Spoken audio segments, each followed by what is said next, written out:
안녕하세요. 사연에 빠지다의 DJ 민영입니다.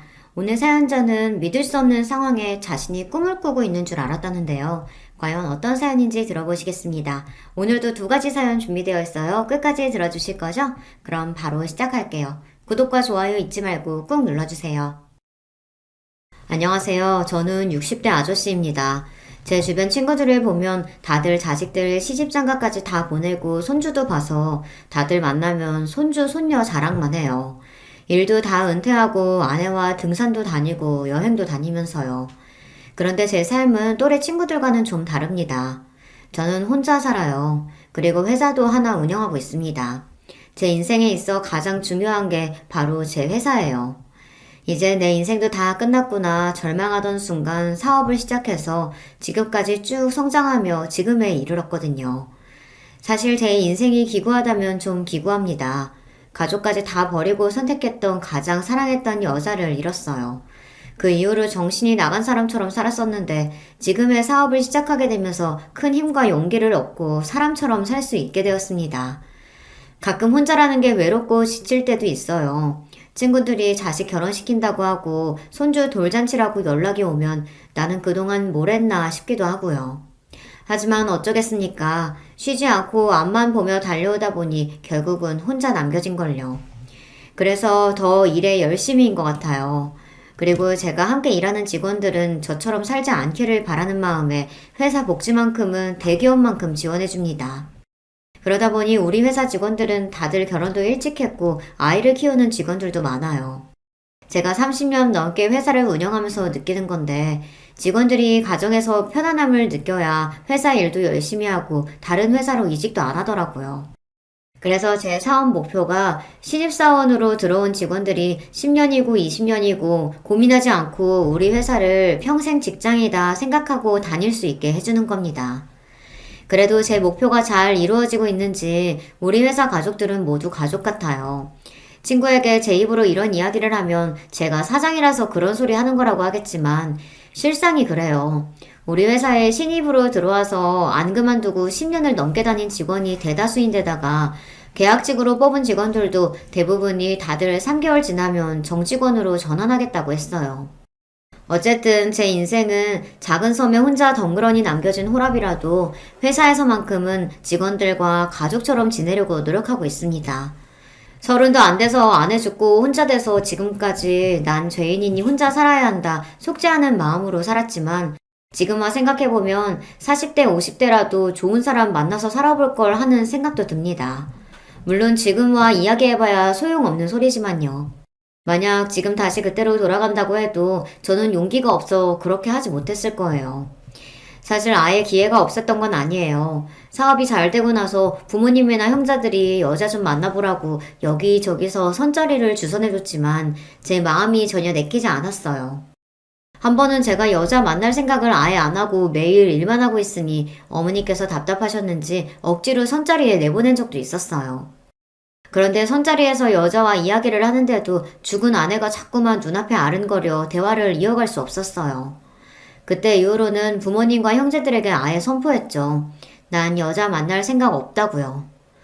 아이고 답답한 놈. 집 팔자가 더러워 떠난 년이 뭐가 불쌍하다고?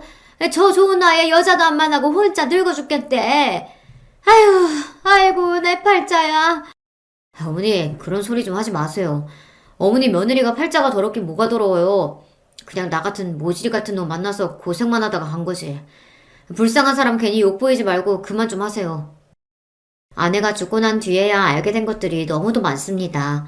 아내를 생각하면 미안함 밖에 없어요. 아내와 저는 20대 중반에 다방에서 만났어요. 저는 군대를 제대한 복학생이었고 아내는 다방 종업원이었습니다. 동네 친구들과 종종 다방에 갔었는데 그때 제가 아내를 보고 첫눈에 반해 몇 달을 쫓아다녔어요. 그러다 아내가 제 마음을 받아주자마자 저는 무조건 아내와 결혼하겠다고 아내를 데리고 집에 갔습니다. 그때 부모님과 형제들은 모두 다 제 결혼을 반대했어요. 이유야 뻔했죠. 아내가 다방에서 일했다는 걸 부모님도 형제들도 다 알다 보니 절대 안 된다는 거였어요. 이 자식이 미쳤나? 다방에서 커피나 타고 웃음이나 팔던 년을 데리고 와서 장가를 가겠다니? 너 제정신이야? 아버지는 한의사세요. 동네에서 가장 큰 한의원을 운영하고 계셨죠. 평생 공부만 하고 환자들만 돌보던 분이다 보니 굉장히 고지식하십니다. 그런 분이 다방에서 일하던 여자를 며느리로 인정할 리 없었어요. 더군다나 제가 살던 동네가 워낙 작은 동네라 동네 사람들끼리 서로 수저가 몇 개인지까지 다 알아요. 그런 동네에서 소문이라도 잘못 돌면 제 혼삿길은 막힌 거나 다름없었죠. 그런 상황에서 제가 다방에서 일했던 여자와 어울려 다니니 부모님은 어떻게든 헤어지게 하려고 용을 쓰셨어요. 아버지, 수연 씨가 다방에서 일한 건 아주 잠깐이에요. 지금은 간호조무사 한다고 학원도 다니고 있고요. 꼴값 떨고 있네. 송충이는 솔잎을 먹어야 하는 거야. 그 여자가 이 좁은 동네에서 다방에서 실실 웃음 팔고 다닌 거 모르는 사람이 없는데 나더러 그 여자한테 제주씨라고 부르라는 거냐? 말도 안 되는 소리를 하고 있어. 그런 소리 하지 말고 당장 헤어져. 형이 뭔데 나더러 헤어지라 말아야. 형이랑 나는 달라. 형이야 평생 바보처럼 아버지 말만 듣다가 장가까지 아버지가 정해준 여자랑 사랑도 없이 결혼해서 살지만 난 형처럼 그렇게 병신같이는 못 살아. 뭐? 병신? 너 지금 말 다 했냐? 이놈의 새끼가 인생 망하게 생긴 거 기껏 도와줬더니만 고마운 줄을 모르고. 누가 도와달래? 나는 나대로 행복하게 잘 살 거니까 신경 끄고 형이나 잘해. 형은 장남이라는 이유로 평생 아버지가 시키는 대로 하고 살아왔습니다. 한의원을 운영하시는 아버지의 뒤를 잇기 위해 비행기 조종사라는 꿈도 접고 한의대에 갔어요. 거기다가 대학 졸업하자마자 아버지께서 소개한 여자와 선을 봐서 2달도 안 돼서 식을 올렸죠. 형이 그렇게 바보처럼 살았으니 부모님은 제 돌발 행동을 아예 이해 못하시는 거죠. 아이고 그만 못해? 그럼 말도 안 되는 년 하나 때문에 너희가 왜 싸워? 여보 이게 다 무슨 일이에요? 동네 창피해서 얼굴을 못 들고 다니겠어. 더 말할 것도 없어. 그년이랑 당장 헤어지지 않으면 앞으로 넌 내 아들도 우리 집 자식도 아니야. 알겠어? 부모님도 모자라 형까지 반대했습니다. 제가 무슨 소리를 해도 들어주실 생각이 없었죠. 부모님은 제가 수연이와 계속 만나면 아예 인연을 끊고 살자고 하셨어요. 저는 아내와 도저히 헤어질 수가 없어 그대로 집을 나와 무작정 서울로 올라갔습니다. 그리고 아내와 살림을 차리고 살았어요. 물론 서울에서의 생활은 제 기대처럼 행복하기만 하지는 않았습니다. 아내가 너무 좋으니 앞뒤 안 보고 집을 나왔지만 제가 무슨 돈이 있었겠어요. 닥치는 대로 뭐든 하면서 아내를 먹여 살려야겠다 이런 생각만 있었습니다. 저는 새벽부터 나가서 밤 늦게까지 공사 현장에서 일했어요. 그때야 제가 젊고 힘이 좋을 때니 일당을 많이 벌 수 있었거든요. 몸은 힘들어도 집에만 오면 하나도 힘들지 않았어요. 예쁜 아내를 보면 힘든 줄도 몰랐거든요. 물론 한 번씩 부모님 생각이 나기도 했지만 제가 이제 어린애도 아니고 성인이니 내 가정을 꾸리고 책임져야 한다는 마음이 더 강했습니다. 아내한테는 아무도 없어요. 어릴 때 부모님이 다 돌아가시고 형제도 없어서 혼자 힘으로 지금까지 살아온 여자거든요. 평생 외롭게만 살아온 아내에게 제가 좋은 남편이 되어주고 싶었습니다. 하지만 현실이 그렇게 만만하기만 하지는 않더군요. 현실이라는 게 사랑만으로 살 수만은 없다 보니 아내와 가끔 이런저런 문제로 다툼이 있었습니다. 하루는 갑자기 소나기가 쏟아져서 이러다 말고 집에 왔어요. 그런데 집에 있어야 할 아내가 없더라고요. 저는 시장이라도 갔나 싶어 우산을 들고 아내를 찾아 집 밖으로 나왔는데 아내가 동네에서 고깃집 하는 남자와 함께 우산을 쓰고 걸어오고 있더라고요. 저는 그 모습을 보자마자 눈이 휙 돌아서 성큼성큼 걸어갔습니다. 그리고 아내 옆에 있던 남자의 어깨를 툭 쳤어요. 남의 아내 옆에 찰싹 붙어서 뭐 하는 거야? 저리 안 꺼져? 아내? 그게 갑자기 비가 쏟아져서 우산만 좀 씌워준 거예요. 제 말에 남자는 화들짝 놀라더니 잠깐 우산만 씌워준 거라며 당황해서 달려가더군요. 제 반응에 아내도 당황했는지 시장 보다가 비가 갑자기 쏟아져서 갈비집 앞에 서 있었는데 남자가 우산이 있다면서 잠깐 앞까지 씌워준 거래요. 미친놈. 우산이 있으면 그냥 빌려주고 나중에 갖다 달라고 하면 되지. 지가 씌워주긴 뭘 씌워줘? 아무튼 예쁜 건 알아가지고 개수작 부리기는. 아내가 젊고 예쁘다 보니 틈만 나면 껄떡대는 놈들이 많았습니다. 그럴 때일수록 아내를 믿고 저도 욱하면 안 되는 건데 당시에 돈도 잘 못 벌고 능력이 없다 보니 괜한 자격지심을 부렸어요. 그럴 때마다 제가 못난 모습을 보이면 착한 아내는 항상 제 편을 들어주며 걱정하지 말라고 했어요. 예쁘긴 뭐가 예뻐. 그냥 내가 짐을 많이 들고 있으니까 좋아지려고 그런 거지. 나도 이제 아줌마인데 누가 거들떠나 본다고 질투를 해. 아줌마는 무슨. 당신은 절대 아줌마처럼 안 보이니까 앞으로는 저런 양아치 같은 놈들 조심해. 알았지? 그때는 정말 아내에게 미쳐 있었습니다. 아내와 같이 사는 게 너무 좋아서 다른 건 신경 쓸 겨를도 없었어요. 그런데 문제는 그때 제가 너무 어렸다는 겁니다. 사회 경험이 좀 있었다면 그렇게 막무가내로 무식하게 살지는 않았을 텐데 지금 당장 눈앞에 보이는 일만 생각하느라 아내의 마음을 헤아리지 못했어요. 아내는 제가 집을 나와 제대로 된 직장도 없이 막노동하고 사는 걸 걱정했어요. 열심히 공부해서 그 좋은 대학도 나온 사람이 괜히 나 때문에 졸업도 못해서 이런 힘든 일이나 하고 있고 내가 너무 미안해. 지금이라도 괜찮으면 다시 대학 다니면서 졸업하는 거 어때? 돈은 내가 나가서 벌게. 아내를 만났을 당시 졸업까지 딱 반년을 남겨둔 상태였는데 부모님의 반대로 서울로 올라오느라 졸업을 못했습니다. 아마 출석을 하지 않아서 유급이 됐을 거예요. 저는 그런 것들이 전혀 아깝지도 후회되지도 않았는데 아내는 제가 학업을 마치지 못한 게 자신 때문이라고 생각하는지 자꾸만 저에게 미안하다고 했어요. 그러면서 툭하면 본인이 나가서 돈을 벌 테니 저더러 공부를 마저 하라고 했습니다. 당신이 나가서 무슨 돈을 번다고 그래? 왜? 내가 못 믿어서 그래? 내가 못나서 당신 또 다방이나 나가게 할 것 같아? 그런 말이 아니잖아. 내가 당신이 있는데 다방에 나가긴 왜 나가? 나도 지금 당장 어디 식당이라도 나가서 설거지라도 하면 우리 생활비는 벌 수 있으니까 당신이 고생 안 했으면 해서 그러는 거지. 제가 못난 놈입니다. 남들이 아내가 다방에서 일했다는 이야기를 하는 건 죽기보다 싫어하면서 저도 모르게 화가 나면 아내 앞에서 그런 소리를 해댔어요. 지금 생각하면 제가 그럴 때마다 아내가 얼마나 속상했을까 너무 미안해요. 지금까지 그 고생하면서 살았으면 됐지. 식당은 또 무슨 식당이야. 내가 나가서 막노동하는 게 걱정되면 지금이라도 당장 나가서 내가 번듯한 직장 구해올게. 그러니까 내 걱정은 하지 말고 우리 빨리 아이부터 갖자. 알았지? 야반도주하듯 아내와 서울로 도망왔으니 아내와는 제대로 혼인신고도 하지 못했어요. 그래서 어린 마음에 아이부터 빨리 가지면 아버지도 어쩔 수 없이 저와 아내 사이를 허락해 주실 거라고 확신했습니다. 그러던 중 제가 생각지도 못한 걸 발견하고 말았습니다. 주말 아침 아내가 교회에 갔길래 혼자 라면이라도 끓여 먹으려고 서랍장을 열었더니 거기에 무슨 약이 하나 있더라고요. 그 약은 다름 아닌 피임약이었습니다. 제가 얼마나 아이를 갖기 원하는지 아내도 알면서 저 몰래 피임약을 먹고 있었다는 건 너무나도 충격이었어요. 저는 그날 아내에게 처음으로 심하게 화를 냈습니다. 이게 뭐냐고.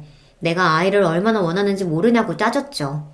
그러자 아내가 하는 말이 자신은 지금 당장 아이를 낳을 생각이 없답니다. 지금 우리 형편에 애는 무슨 애야. 내가 임신이라도 하면 당신 아버지가 허락해 주실 거라고 기대해서 그러나 본데 내가 보기엔 내가 새로 태어나기 전까지 당신 부모님께 허락 못 받을 거야.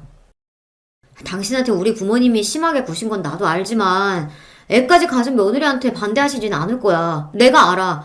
우리 아버지 말은 그렇게 해도 은근 마음 약하다니까. 마음이 약해? 마음이 약해서 나한테 2년 전년 하시면서 아들 인생 망치지 말라고 그렇게 소리를 지르셨어? 차가운 눈으로 매몰차게 말을 하는데 제가 아는 아내가 아닌 것 같았어요. 사실 그때 저도 충격받았습니다. 그 전까지 저희 아버지나 어머니 그리고 형에게 별의별 모욕적인 소리를 들어도 아내가 저에게 우리 집 식구들에 대한 나쁜 소리를 한 적이 없어요. 제가 미안하다고 사과를 해도 항상 괜찮다고 했습니다. 저와 사는 동안은 본인이 감수해야 할 일인 것 같다고요. 제가 바보였습니다. 좋아하는 남자의 부모에게 그런 모진 소리까지 들었는데 괜찮을 사람이 어디 있겠어요. 당연히 많이 힘들고 도망가고 싶었겠죠. 저는 아내에게 할 말이 없었습니다. 스스로가 너무 이기적이라는 생각이 들었거든요. 제가 아내와는 헤어지고 싶지 않고 그렇다고 평생 부모님과 등지며 살고 싶지는 않으니 사랑한다는 이유만으로 옆에 있는 아내를 가장 힘들게 하고 있었던 거예요. 도저히 할 말이 떠오르지 않아 저는 입을 다물어 버렸습니다. 우리 상황에서 애까지 낳아서 키우면 그 애한테는 못할 짓 하는 거야. 난 내 자식은 나처럼 크게 하고 싶지 않아. 그제야 생각해보니 제가 아이를 갖자고 이야기했을 때 아내가 한 번도 좋아, 우리 아이 낳자라고 이야기한 적이 없다는 걸 깨달았어요. 아내는 저와 달리 우리의 미래를 더 깊게 생각한 겁니다. 지금 같은 형편의 아이를 낳으면 그 아이가 행복하게 클 수 없다고 판단한 거죠. 그 이후 저와 아내의 사이가 전과는 조금 달라졌습니다. 아내는 어딘가 묘하게 강하고 단단해진 느낌이 들었고, 저는 그런 아내가 언젠가 철없는 저에게 질려서 떠나버리면 어쩌나 겁이 났습니다. 그래서 부지런히 아내에게 든든한 남편이 될 수 있는 일을 찾았어요. 공사 현장을 다니면서 알게 된 현장 소장님이 있었는데, 그분이 저를 좋게 보시고 아는 건설 사무소에 소개를 해줬습니다. 다행히 쉽게 취직이 돼서 저는 처음으로 양복을 입고 출근을 하게 됐습니다. 아내도 제가 새벽이 아니라 남들 출근할 때 출근하고 퇴근할 때 집에 들어오니 좋다고 하더라고요. 저도 아침마다 제 넥타이를 목에 걸어주는 아내의 모습을 보는 게 좋아 더 열심히 해야겠다 하는 생각이 들었습니다. 직장에 다니고 나니 신기하게도 집안이 안정적으로 변한다는 느낌이 들었어요. 공사 현장에 다닐 때는 일당은 많아도 일이 일정하지 않으니 항상 수입이 일정하지 않았는데, 직장은 꼬박꼬박 같은 날 월급이 나오니 진짜 내가 우리 집 가장이구나 싶은 마음이 들더라고요. 아내도 이렇게만 살면 아이 낳고 살아도 좋을 거라고 처음으로 말했어요. 그런데 제 인생은 도대체 왜 이러는 걸까요? 이제 제가 바랬던 행복에 가까워지고 있구나라고 기대했던 순간 말도 안 되는 고난이 찾아왔습니다. 제가 너무 인생을 자만하고 살아왔나 봐요. 저는 아내를 만난 순간부터 지금까지 순탄하게 살아오지는 않았어도 제 곁에 아내가 있는 이상 저에게 불행은 없을 거라고 장담했어요. 앞으로 사는 동안 어떤 고난이 닥쳐도 아내가 옆에 있으면 어떤 일이든 헤쳐나갈 자신이 있었거든요. 그런데 저에게 없어서는 안 되는 존재이자 가장 소중했던 아내가 한순간에 사라지고 말았습니다. 그날만 생각하면 아직도 손이 덜덜 떨리고 눈물이 나요. 퇴근하고 아내가 좋아하는 순대를 사서 집에 가는 길이었는데, 제가 살던 집 골목에 소방차가 길을 막고 서 있었어요. 그리고 경찰관들이 제 집에 못 들어가게 막았습니다. 저는 너무 놀라서 아내가 안에 있다고, 나는 꼭 들어가야 한다고 소리쳤어요. 그러자 경찰이 하는 말이 이미 구조는 끝난 상태라 혹시 아내 가족이 있었던 거면 근처 대학병원에 가보라고 하더라고요. 저는 정신이 없는 와중에 병원에 가려고 택시를 타려고 했습니다. 그런데 그때 생각지도 못했던 사람이 제 앞에 나타났어요.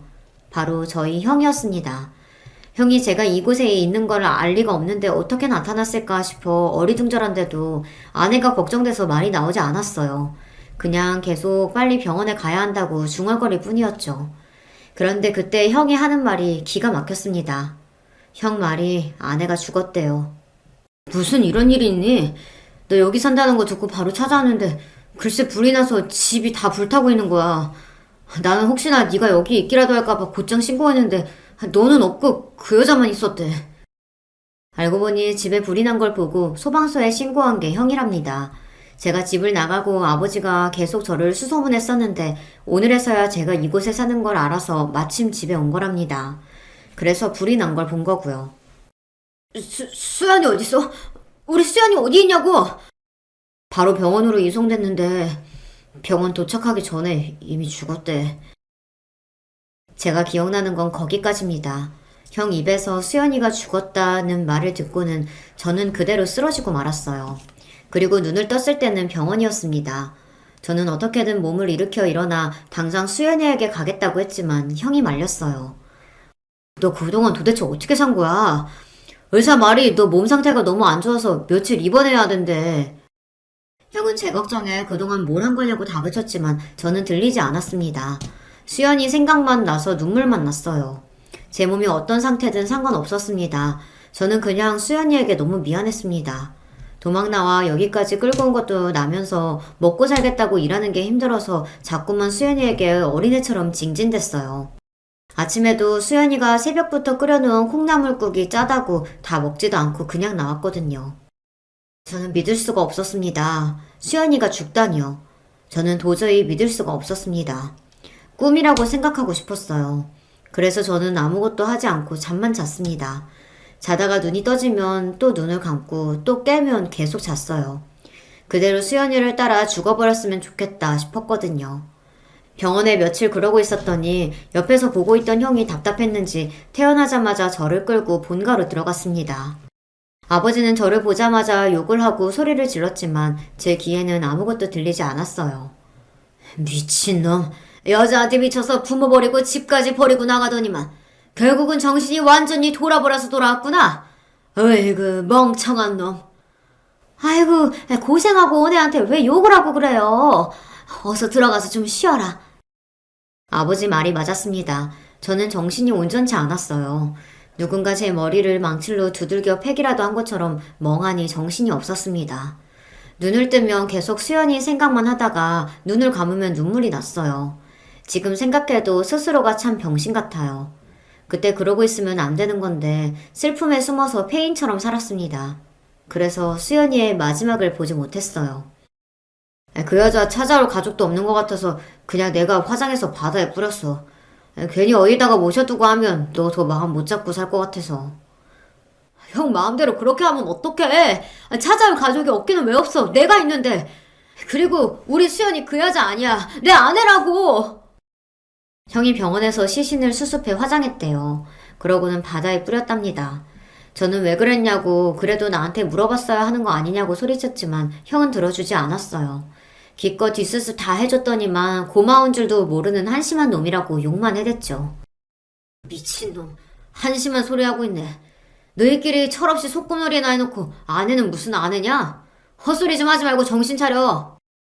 맞습니다. 저는 세상에서 제일 한심한 놈이 맞아요.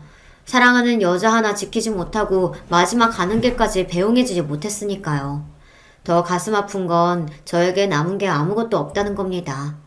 부모님께 허락도 못 받고 야반도주한 거라 둘이 혼인신고도 하지 않은 채 살았어요. 거기다가 집이 다 불타버렸으니 제 물건이나 수연이 물건까지 싹 다 사라져 버렸습니다. 그렇게 생각하니 더 힘들었습니다. 마치 제가 수연이를 만나 사랑하고 함께 살았던 시간이 현실이 아니라 꿈만 같았거든요. 수연이는 제 마음속에 꿈처럼 찾아왔다가 꿈처럼 사라졌습니다. 저는 수연이가 죽었다는 걸 인정하는 데까지 꼬박 1년이 걸렸습니다. 1년 동안 집 안에 처박힌 채 폐인처럼 지내다 함께 서울로 올라가기 전까지 수연이와 연애하면서 주고받았던 편지들을 방에서 찾았어요. 그 편지들을 하나하나 보고 나니 내가 이러고 있으면 안 되겠다라는 생각이 들더라고요. 수연이가 나를 보며 가장 행복해했던 그때처럼 제가 책임감 있는 모습으로 살아야겠다 다짐했어요. 그래서 다시 서울로 올라갔습니다. 부모님과 형은 뭐하러 서울에 다시 올라가냐고 하시며 그냥 여기서 새로운 직장 구하라고들 하셨지만 그러고 싶지 않았어요. 조금이나마 아내와의 추억이 남아있는 그 동네로 다시 돌아가고 싶었습니다. 거기서 원래 다니던 직장을 다니면서 착실하게 돈을 모으기 시작했어요. 그리고 몇 년 되지 않아 모은 돈을 기반으로 저도 건설 사무소를 차렸습니다. 제가 다른 능력은 없어도 영업 능력은 좀 타고났는지 손대는 일마다 일이 술술 풀려 금방 자리 잡고 10년 사이에 직원 2명에서 30명까지 늘어날 정도로 성장했어요. 최근에 사무실이 늘어서 직원이 50명이 넘었으니 꽤 규모가 커졌죠. 부모님은 두 분 다 돌아가시기 전까지 제 걱정만 하다가 돌아가셨어요. 그래도 제가 50 정도 됐을 때까지는 부모님이 어떻게든 장가를 보내려고 수단과 방법을 가리지 않으셨었는데 제가 전혀 여자도 만나지 않고 나가는 선자리마다 파토를 내고 들어오니 언제부턴가는 아예 포기하시더라고요. 그나마 하는 사업이 잘 되기 시작하니 오히려 한시름 놓았다고 하셨어요. 그러던 중 아버지가 먼저 돌아가시고 어머니께서 몇 년 전에 돌아가셨는데 어머니께서 이상한 소리를 하셨습니다. 그때 내가 너희 아버지나 형한테 그러지 말라고 말렸어야 했는데 나는 네가 그 애만 없으면 멀쩡하게 결혼해서 잘 살 줄 알았어. 나까지 너랑 걔한테 그런 상처 줘서 미안해. 아휴, 그 어리고 고운 애가 혼자 얼마나 힘들게 살았을까. 엄마가 지옥에 가서 대신 천벌 받을게. 미안해, 아들. 당시에는 단순히 어머니께서 지난날 저와 수연이의 사이를 반대하셨던 게 미안해서 끝까지 마음에 걸렸었나 보다 했는데 시간이 지나고 나니 어머니의 마지막 말이 걸렸습니다. 어리고 고운 애가 혼자 얼마나 힘들게 살았을까라는 말이요. 수연이는 이미 죽은 지 몇십 년이 됐고 그 전까지는 항상 저와 함께였었는데 혼자 힘들게 살았다는 게 무슨 의미일까 싶어서요. 하지만 이미 어머님, 아버님 두 분 다 돌아가셨으니 그 의미를 알 수 없었습니다. 형도 그때 당시의 일에 대해서는 일절 꺼내지 않으니 굳이 제가 먼저 꺼낼 수가 없었죠. 그리고 저도 나이가 드니 지난 과거의 일은 가슴에 묻고 살고 싶었어요. 지난일에 매여있기엔 현실이 너무 바빴거든요. 저에게는 남들 다 있는 처자식은 없어도 회사가 있습니다. 저에게 회사는 가족이자 친구였어요.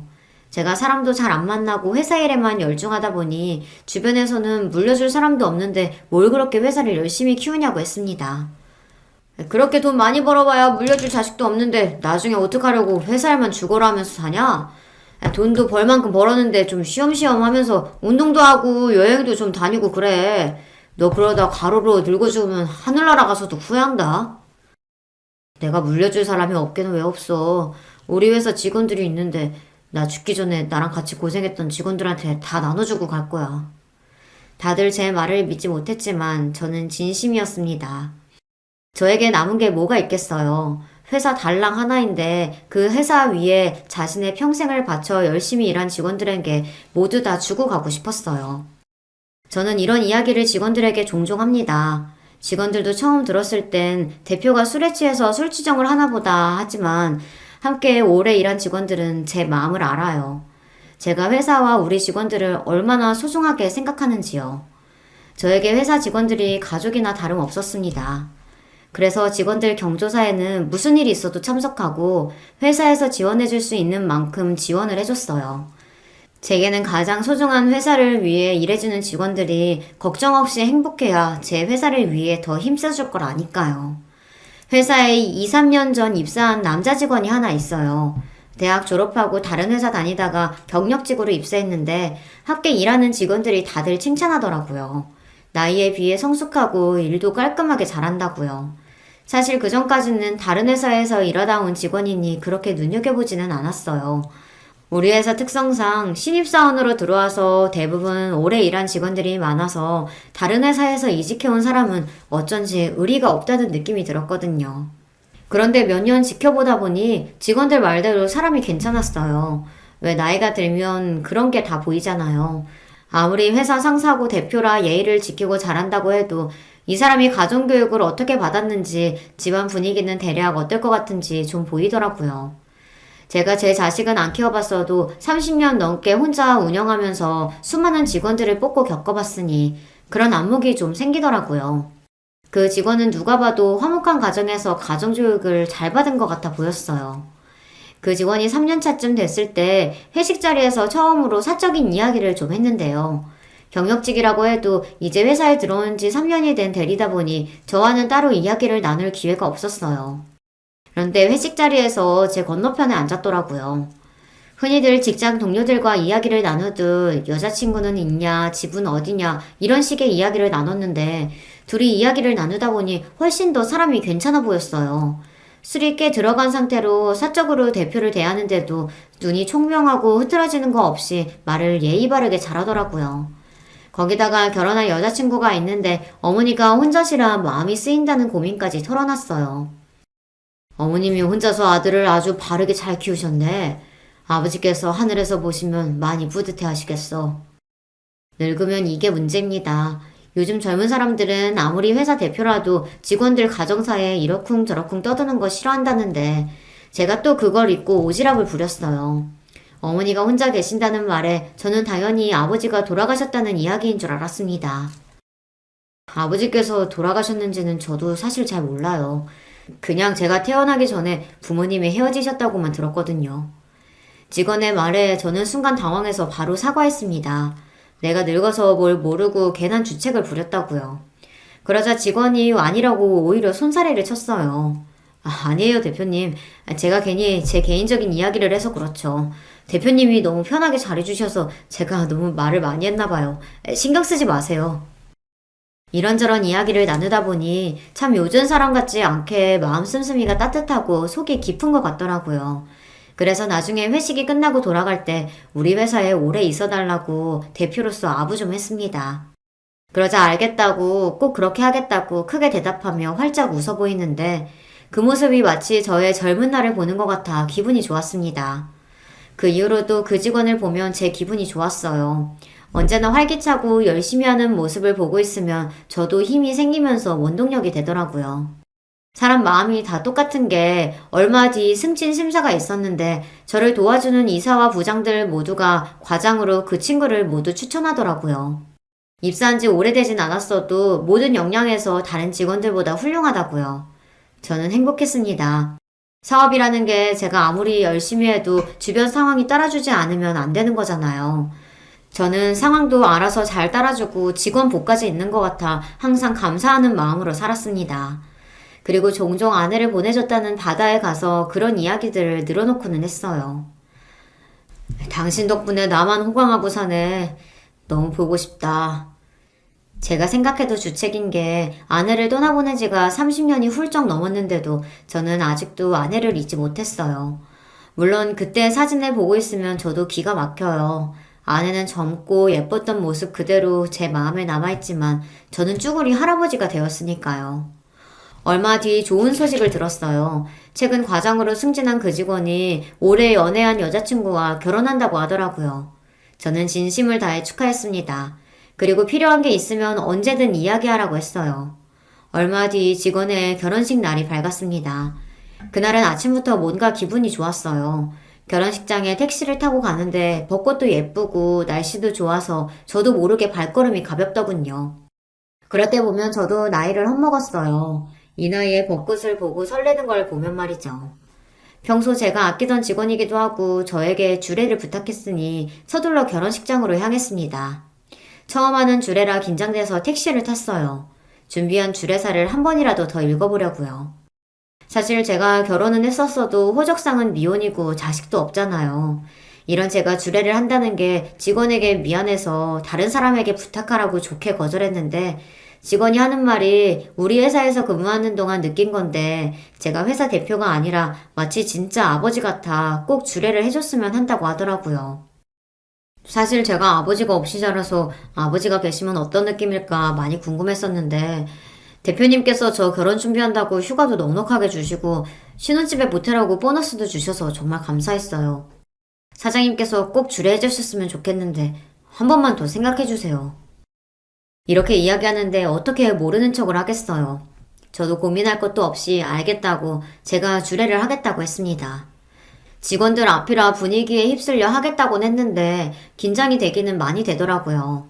택시에 내려서도 연신 숨을 몰아쉬었어요. 결혼식장을 보니까 더 떨리더라고요. 꼭 대학 수능 시험 보러 가던 심정 같기도 해서 그대로 도망가고 싶은 마음마저 들었습니다. 그런데 도망갔으면 큰일 날 뻔했어요. 그날 결혼식장에서 말도 안 되는 사람을 보고 말았거든요. 제가 죽기 전까지는 절대 볼 수 없을 거라고 생각했던 사람, 바로 아내를 만났습니다. 지금 생각해도 믿기지 않아요. 분명 죽은 줄 알았던 사람인데 그 사람이 어떻게 제 눈앞에 있나 싶어서요. 이게 도대체 무슨 말이냐고요. 결혼식장에 들어서서 오늘의 주인공인 회사 직원을 찾았어요. 직원은 멋진 턱시도를 입고 저를 보자마자 웃으며 다가오더군요. 그러더니 곧장 접수대에 서 있는 가족에게 저를 소개했어요. 어머니, 이쪽은 우리 회사 대표님이세요. 대표님, 이쪽은 저희 어머니십니다. 푸른 치마와 옥색 저고리를 입은 우아한 모습의 여자분이 고개를 돌리는데 저는 보자마자 놀라서 그 자리에 주저앉고 말았습니다. 순간 정신을 잃기라도 한 것처럼 정말 눈앞이 하얗게 변했어요. 그때 바닥에 넘어진 저를 보고 놀라 눈이 휘둥그레진 직원이 제 어깨를 잡으며 부축했습니다. 대표님, 괜찮으세요? 저는 순간 이곳이 어딘지 저를 부축하는 직원이 뭐라고 하는지 하나도 들리지 않았습니다. 오로지 제 눈앞에 한복을 입고 있는 제 아내만 눈에 보였어요. 아내는 30년 전 그때의 모습 그대로였습니다. 저는 주름만 잔뜩 낀 할아버지인데 아내는 여전히 아름답더라고요. 아내도 저를 알아봤는지 눈동자가 세차게 흔들렸습니다. 저는 정신을 번쩍 차리며 아내에게 바짝 다가갔습니다. 그리고 아내의 어깨를 덥석 잡았어요. 여보, 수연아, 당신이 어떻게 여기 있을 수가 있어? 당신이 살아 있었던 거야? 그 순간 제 뒤에 있던 직원이 놀라서 휘둥그레진 표정으로 저를 밀어냈어요.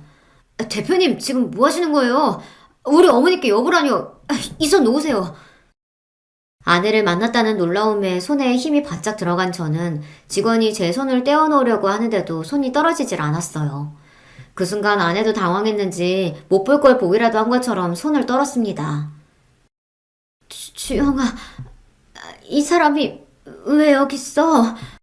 너희 회사 대표님 결혼도 안 한 싱글이라고 하지 않았어? 아내도 이 상황이 혼란스러운 건지 말까지 더듬으며 어쩔 줄 모르더군요. 그러더니 제 눈도 쳐다보지 못하고 혼잣말을 중얼거렸어요. 당신 분명 다른 여자랑 결혼해서 외국에 있다고 했는데 어떻게 지금까지 혼자 살고 있었지? 엄마, 왜 그래? 지금 혼자 뭐라고 하는 거야? 엄마도 우리 대표님이랑 아는 사이인 거야? 그 순간 믿을 수 없는 일이 벌어졌습니다. 아내가 직원의 손을 잡았어요. 그러더니 하는 말이 충격적이었습니다. 주영아, 사실은 이 사람이 바로 네 아버지야. 엄마는 정말 몰랐어. 이 사람이 너희 회사 대표일 줄은 정말 몰랐다고. 그 순간 저도 직원도 둘 다 너무 놀라 말문이 턱하고 막히고 말았습니다. 지난 3년 동안 직원으로만 생각했던 친구가 글쎄 제 친아들이었답니다. 충격도 잠시 결혼식 시간이 다가오자 로비는 하객들로 붐볐습니다. 저는 이대로 줄에는 절대 설 수 없을 것 같아 결혼식장에 부탁해서 급한 대로 업체에 주례를 부탁했어요. 신랑이 제 아들일지도 모르는 상황에서 뻔뻔하게 줄에석에 설 수는 없으니까요. 어쨌든 결혼식은 마무리가 되었고 저는 제 직원이자 아들인 주영이가 메시지로 보내준 아내의 집으로 찾아갔습니다. 그리고 저와 아내, 주영이의 안사람이 된 며느리까지 넷이 모여서 오늘 일에 관해 이야기를 나눴어요. 저와 주영이는 둘 다 아내가 말을 해줄 때까지 기다렸습니다. 그러니까 그게 어떻게 된 일이냐면 나는 당신이 다른 여자와 결혼을 약속한 줄만 알았어. 그리고 분명 당신 아버지가 결혼한 여자랑 외국에 갔다고 했단 말이야. 저는 아내의 말이 도대체 무슨 말인지 몰랐습니다. 대충 들어도 저와 아내의 사이에 오해가 너무도 많은 것 같았어요. 그날 아내와 저는 밤새도록 이야기를 나눴습니다. 벌써 30년도 더 된 일이었지만 저나 아내나 둘 다 당시에 너무도 힘들었던 일이기에 기억이 또렷했어요. 이야기는 이랬습니다. 저와 아내가 헤어지게 된 게 다 아버지와 형의 계획이더군요. 제가 집을 나가고 얼마 후 아버지는 사람을 써서 제가 어디에 있는지 금방 알아냈대요. 그러고는 그때부터 형을 시켜 아내를 만나 저와 떼어놓으라고 했답니다. 내 동생 결혼할 여자 있어요. 그 여자는 집안도 판사 집안인데다가 외국에서 공부도 하고 와서 아주 똑똑한 여자라고요. 그런 여자를 두고 수근이가 당신 같은 여자랑 정말 결혼할 것 같아요? 형이 무슨 소리를 해도 처음엔 아내는 믿진 않았답니다. 형이 뭐라고 하든 지금 함께 사는 건 아내와 저니까요.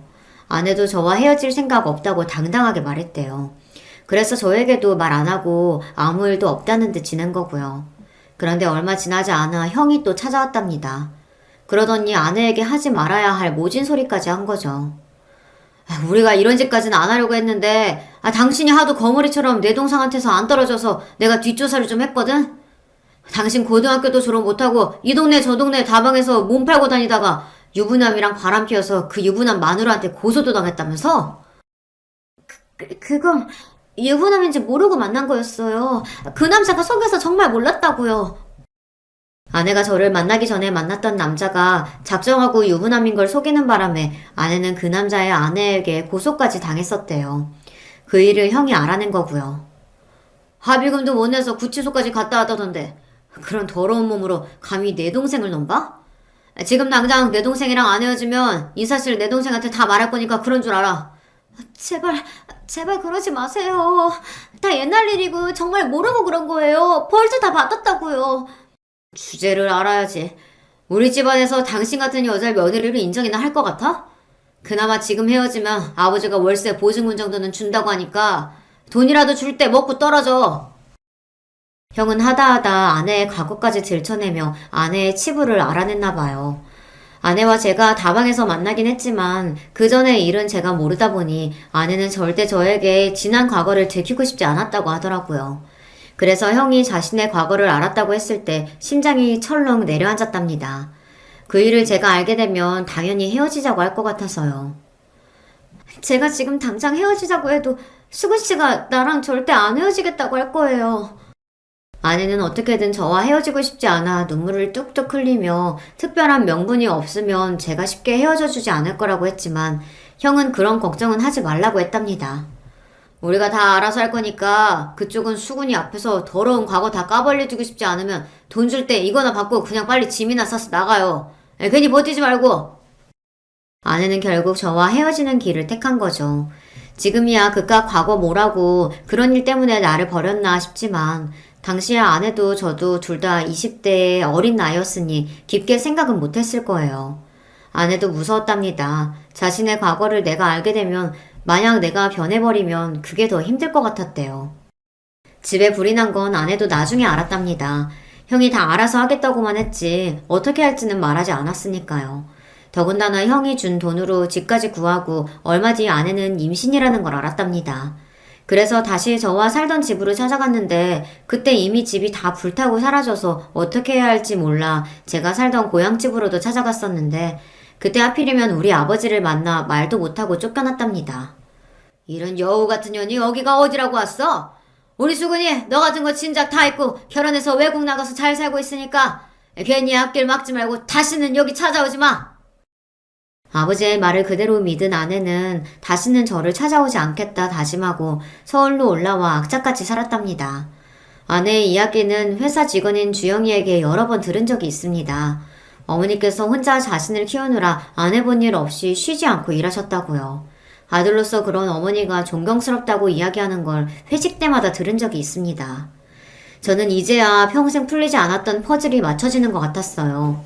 퇴근하고 집에 돌아왔더니 갑자기 집에 불이 나 있었고 아내가 있다고 울부짖는 저에게 갑작스레 찾아온 형이 아내가 죽었다고 했으니까요.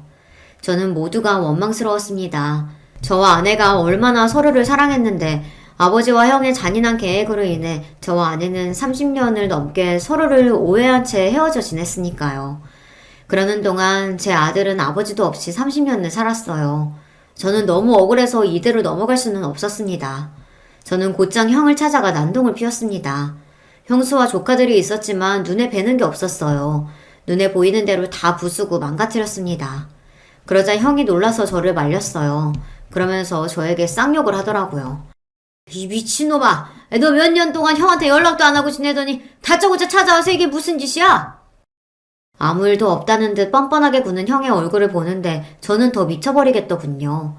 그때 장식장 한편에 놓여있는 가족 사진이 눈에 들어왔습니다. 아버지와 어머니께서 살아생전에 형 가족과 함께 찍은 사진이었어요. 그 사진을 보는 순간 저는 눈이 돌아버리는 것 같았습니다. 저는 그대로 성큼성큼 다가가 액자를 바닥에 던져버렸어요. 쨍그랑 소리와 함께 액자가 깨져버렸습니다. 제 가정은 멋대로 파탄내놓고 본인들은 행복하게 웃고 있는 꼴이 우스웠거든요. 형 좋아하네. 너 같은 새끼가 무슨 형이야? 동생 인생 망쳐놓고 너는 새끼들이랑 좋았니? 나랑 내 새끼는 30년 동안 생이별 시켜놓고 너는 좋았냐고! 저는 소리를 지르는 건지 울분을 토해내는 건지 모를 정도로 눈물이 펑펑 쏟아졌습니다. 텔레비전을 부수고 액자를 부순들 무슨 소용이 있겠어요. 이런다고 해서 제 지난 시간이 다시 돌아오는 것도 아닌데요. 저는 모든 순간이 다 후회가 됐습니다.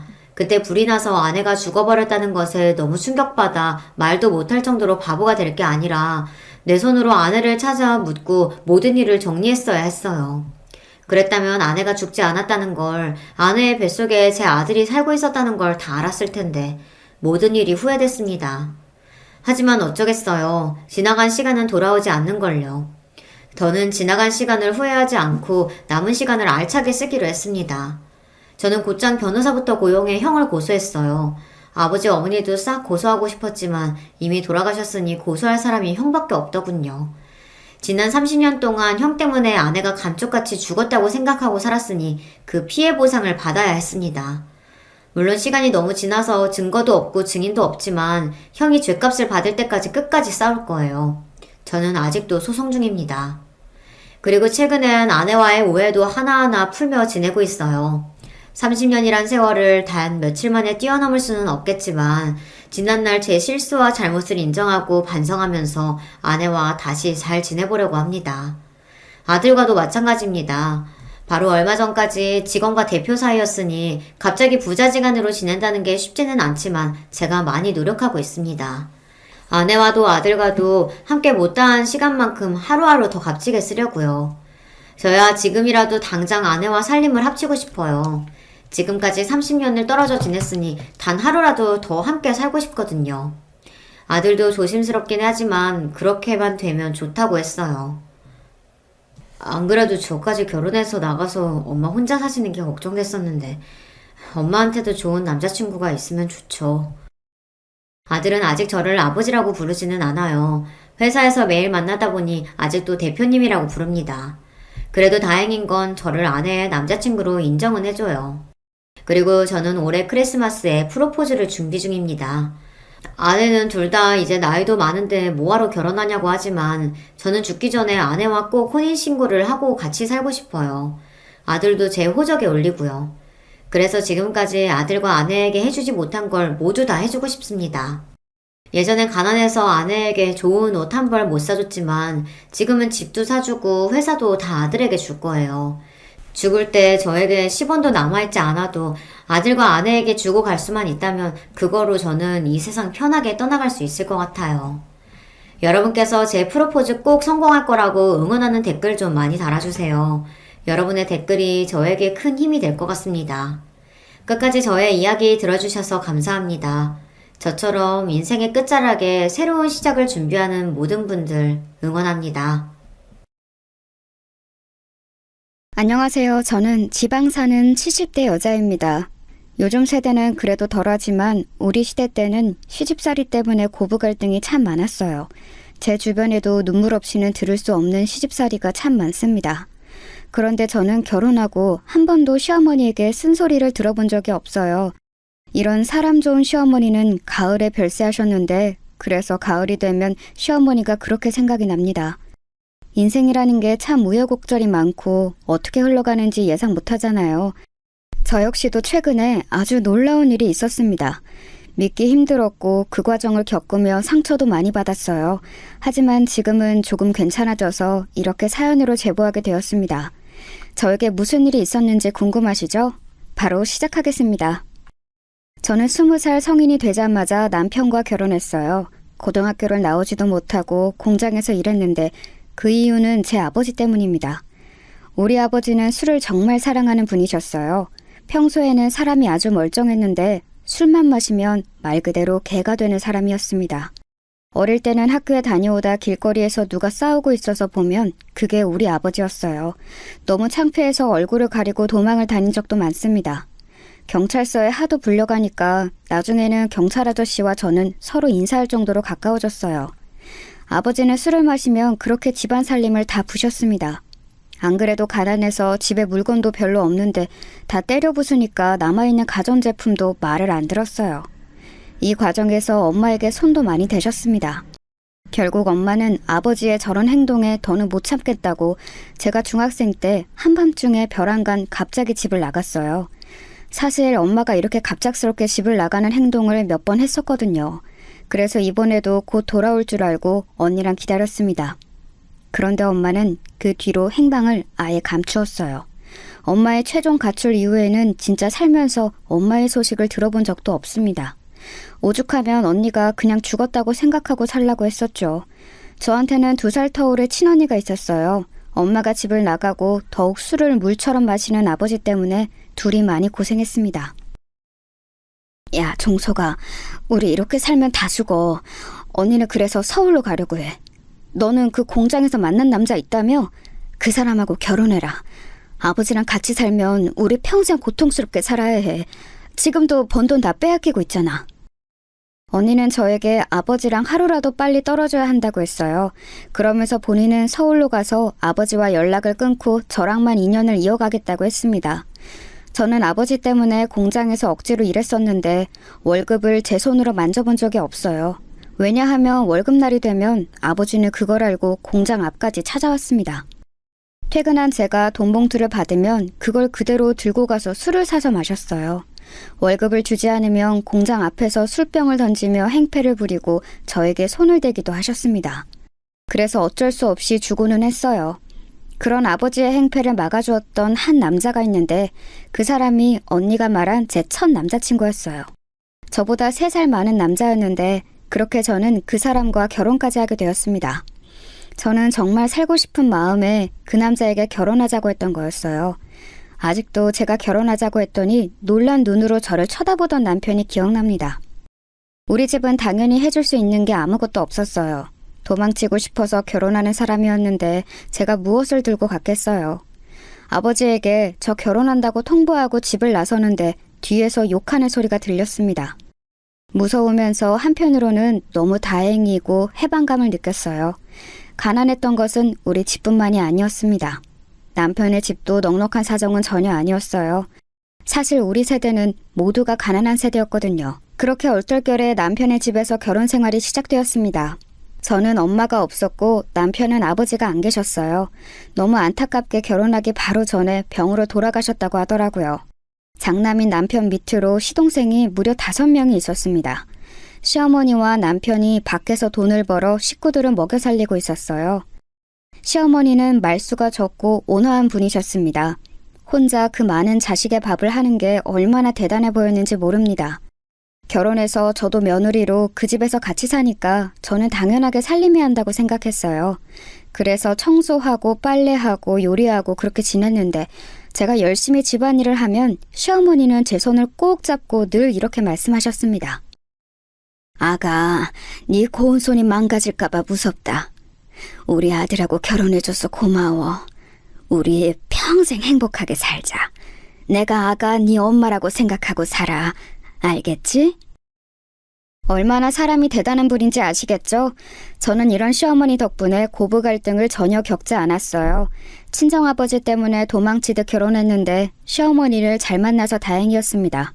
아버지와 사이가 안 좋으니 저는 명절에도 집에 가지 않았어요. 만나봤자 돈을 달라고 행패를 부리거나 술을 마시고 동네 사람들과 싸울 게 뻔했거든요. 그래서 저는 시어머니의 친정에도 같이 다녔습니다. 누가 보면 우리를 시어머니와 며느리가 아닌 엄마와 딸로 착각할 정도로 사이가 좋았어요.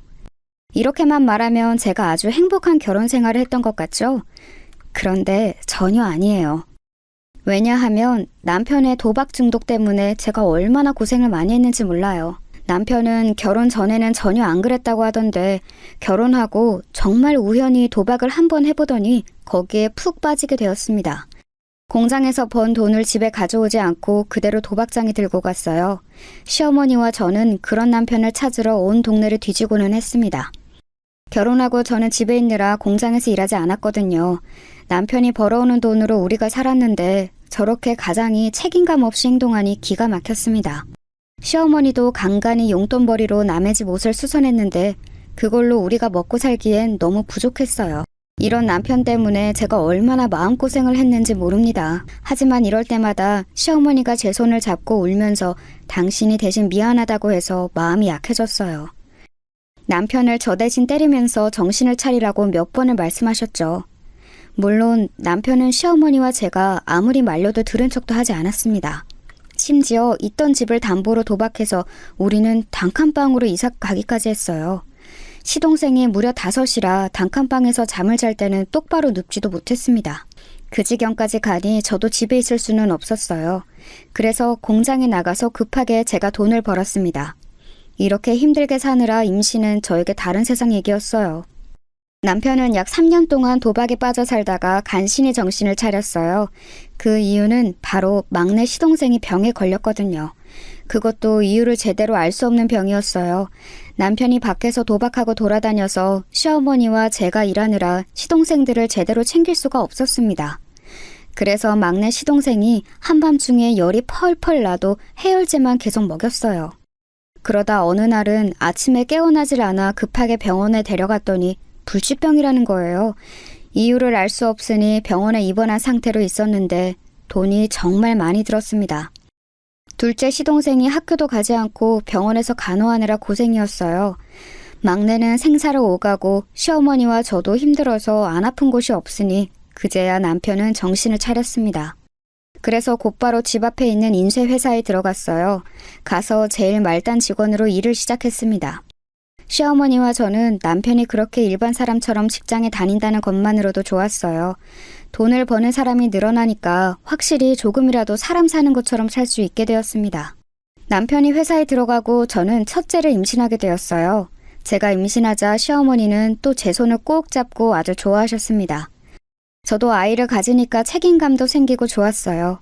무엇보다 남편이 제 임신 소식을 듣자 회사를 더 열심히 다니기 시작했습니다. 사장님께서 저에게 대놓고 남편이 다른 사람이 된 것 같다고 하실 정도로요. 그때는 이제는 진짜 제 인생이 평탄하게 흘러갈 줄 알았답니다. 하지만 역시 그것도 제 착각이었어요. 저는 첫째를 가졌을 때 입덧이 매우 심했는데 뭘 먹으려고 하면 자꾸 속에서 뭐가 올라오는 느낌이 들었어요. 입에 대는 것은 물론이고 음식 냄새를 맡는 것도 힘들었습니다. 유일하게 신맛이 나는 것은 먹을 수가 있었어요. 그런 저를 위해 시어머니는 시장에 가서 시고 달달한 과일을 정말 매일 사다 주셨습니다. 신선한 것을 먹어야 한다고 쟁여놓지 않고 새벽 시장에 가서 사오셨어요. 남편이 해야 하는 일을 시어머니가 해주셨어요. 아가, 너 뭐 하는 거니? 임신했는데 이렇게 집안일하고 그러면 애 떨어진다. 빨리 가서 누워있어. 내가 할 테니까 가서 과일 먹으면서 쉬어라, 응? 어머니, 저 괜찮아요. 병원에서도 조금씩 움직이는 것은 오히려 아가한테 좋다고 하더라고요. 어머니는 6명이나 낳으셨잖아요. 그러니까 어머니야말로 가서 누워 계세요. 허리랑 무릎도 아프시면서 왜 자꾸 움직이세요? 시어머니는 임신 기간 동안 저에게 유독 더 잘해주셨어요. 원래도 저에게 친절하고 잘해주셨지만 임신 동안에는 더욱 저를 위해주셨습니다. 그런 상태로 첫째가 태어났는데 우리 시동생들에게도 아직도 고마운 게 있어요. 제가 아기를 낳고 현실적으로 집안 형편이 어려우니 바로 일을 했거든요. 일하러 나가면 시동생들이 우리 장남을 돌봐주었습니다. 제가 자식이 셋인데 제일 예쁨을 많이 받은 게 장남이에요. 그 뒤로도 저는 아들 1명, 딸 1명을 더 낳아 3남매를 낳았습니다. 아이를 낳으면서 계속 일했고 남편도 쉬지 않았는데 식구가 워낙 많으니 가난했던 것은 여전했어요. 그래도 성인이 된 시동생들은 각자 살 길을 찾아 떠났습니다. 그렇게 본인 인생을 열심히 살아주는 것이 오히려 고마웠어요. 특히 둘째 시동생은 저랑 동갑인 여자거든요. 저한테 꼬박꼬박 언니라고 부르면서 얼마나 잘해줬는지 모릅니다. 제가 임신했을 때도 시어머니와 함께 집안일을 하고 시누이라고 전혀 괴롭히는 것도 없었어요. 오히려 본인 오빠가 철이 없다고 저를 위로해 주었죠. 그런 마음씨 좋은 둘째 시누이는 성인이 되고 부잣집에 시집을 가게 되었습니다. 얼굴이 워낙 반반해서 인기가 좋았거든요. 시집을 가면서 우리는 해준 것도 없는데 친정이라고 돈도 가져다 주었어요. 그 돈으로 이사도 갈 수 있었습니다. 이렇게 시동생들도 멀쩡하고 시어머니는 너무 좋으셨는데 남편은 또 뭐가 그리 불만인지 사고를 거하게 쳤습니다. 잘 다니던 인쇄회사를 갑자기 가족들의 상의도 없이 그만두었거든요. 퇴사라는 말을 저에게 한 번도 하지 않고 말 그대로 갑자기 하루아침에 그만두었습니다. 여러분, 혹시 사업병이라는 단어 들어보셨나요? 남편은 본인이 인쇄회사에서 일해보니 자기도 회사를 운영할 수 있겠다고 말하더라고요. 그러면서 자기를 믿어달라고 했습니다. 시어머니와 저는 격렬하게 반대했어요. 왜냐하면 그때 첫째 나이가 겨우 9살이고 막내의 나이는 3살이었어요. 아이들이 너무 어린데 위험한 선택을 하는 것이 저는 도저히 이해할 수 없었습니다. 시어머니도 남편을 얼마나 말렸는지 모릅니다. 저랑 시어머니는 필사적으로 남편을 말렸어요. 하지만 남편은 우리가 말린다고 들을 사람이 아니었어요. 남편은 그렇게 막무가내로 회사를 그만두고 사업을 시작했습니다. 심지어 그렇게 사업을 시작하며 둘째 시누이의 남편에게 돈까지 빌렸어요. 이렇게 시작한 사업이 잘 되었으면 저도 고생을 덜 했을 거예요. 그런데 안타깝게도 사업은 잘 풀리지 않았습니다. 오히려 빚만 날이 갈수록 늘어났어요. 이 과정에서 둘째 시누이는 친정과 연을 끊게 되었습니다. 남편이 자꾸 시누이의 남편에게 돈을 빌려서 부부 사이가 나빠졌다고 원망했어요. 시누이는 이렇게 살면 본인까지 오빠 때문에 죽을 것 같다고 연을 끊었습니다. 빚을 얼마나 낸 건지 집에 빚쟁이들이 쉬지 않고 찾아왔어요. 돈 내놔! 내 피 같은 돈을 가져갔으면 갚아야 할 것 아니야! 한 달만 주면 2배로 갚는다며? 그래놓고 지금 3달이 지났어. 돈 안 내나? 어? 그럼 몸이라도 팔아서 돈을 구하란 말이야. 네 몸을 팔기 싫으면 아이라도 내놔. 내가 확 팔아버리게. 안 돼요. 저기 안 돼요. 차라리 남편을 데려가세요. 우리 아이들은 죄가 없어요. 애들은 아무것도 몰라요. 제발요. 빚쟁이들은 집에 매일 찾아와서 우리를 괴롭혔어요. 심지어 아이를 데려간다며 우리 막내를 실제로 들고 집을 나가려고 했습니다. 그래서 시어머니와 저는 무릎을 꿇고 빌었어요. 그 사건이 있고 저는 인생을 포기하고 싶었습니다. 친정아버지 복도 없는데 남편 복까지 없는 불우한 인생이었어요. 아니면 그냥 차라리 삼남매를 데리고 도망을 가야 하나 생각도 들었습니다. 남편을 생각하며 속에서부터 우라가 치밀었어요. 그런 제 마음을 눈치챘는지 시어머니는 저에게 미안하다고 우셨어요. 미안하다고 당신께서 사과하시는데 마음이 좋지 않더라고요. 남편은 그래도 조금만 기다려달라고 했지만 이미 수중에 남은 재산은 하나도 없었어요. 기다린다고 잘 풀릴 것 같지도 않았습니다. 결국 시어머니와 저는 급한 대로 아주 작은 식당을 시작하게 되었어요. 우리 시어머니의 최고 장점이 요리를 매우 잘하는 거예요. 손재주가 워낙 좋아서 손으로 하는 모든 일에 재능이 있으셨습니다. 그래서 수선일도 잘하셨는데 무엇보다 음식을 매우 잘하세요. 그래서 아주 작은 식당을 열고 아침부터 밤까지 운영했어요. 시어머니와 저 그리고 시동생들은 식당 일에 매달렸습니다. 새벽부터 시장에 가서 재료를 사고 한 분의 손님이라도 더 오게 하려고 노력했어요. 그렇게 아끼고 아껴서 모은 돈으로 남편의 빚을 점점 갚고 있었습니다. 남편의 사업 실패로 인한 빚은 사실 어마어마했어요. 그 빚을 갚으려고 얼마나 고생했는지 몰라요. 게다가 식당을 운영하며 아주 슬픈 일도 겪었습니다. 왜냐하면 시어머니가 쓰러지셨거든요. 안 그래도 시어머니는 몸이 약한 상태였어요. 특히 시아버지가 돌아가시고 고생을 많이 하셨거든요. 어깨, 허리, 무릎 등 안 아픈 곳이 없었습니다. 그런데도 제가 임신하며 저를 제일 최우선으로 돌봐주셨어요. 셋을 낳는 동안 매번 마시는 것도 해주셨고 아이도 많이 봐주셨습니다. 그런 시어머니가 쓰러지니 저는 너무 슬퍼서 눈물이 나왔습니다. 엄마가 집을 나갈 때도 이렇게 슬프지는 않았거든요. 하지만 식당 일을 쉬면 시어머니의 병원비를 낼 수가 없으니 정말 울면서 일했습니다. 다행히 시어머니의 손맛을 제가 옆에서 많이 봐서 흉내를 낼 수가 있었어요. 그렇게 낮에는 일하고 밤에는 병원에 가서 시어머니를 간호했어요. 워낙 고생을 많이 하기도 했고 연세도 많으셔서 병원에서 집에 그냥 가라고 하더라고요. 그래서 시어머니를 퇴원시키고 집에서 모셨습니다.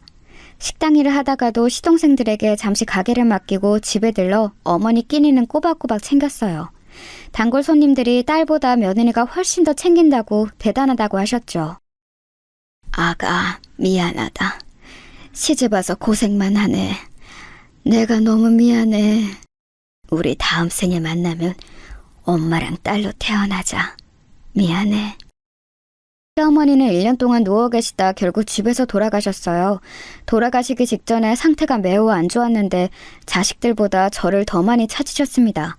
숟가락 들 힘도 없는데 저를 보고 천천히 저 말을 어렵게 하시고 눈을 감으셨어요. 그날이 제가 인생을 살면서 제일 많이 울었던 날이에요.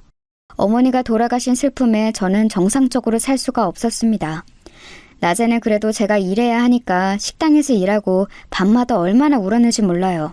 망할 남편은 시어머니가 돌아가시고 드디어 최종적으로 정신을 차렸어요.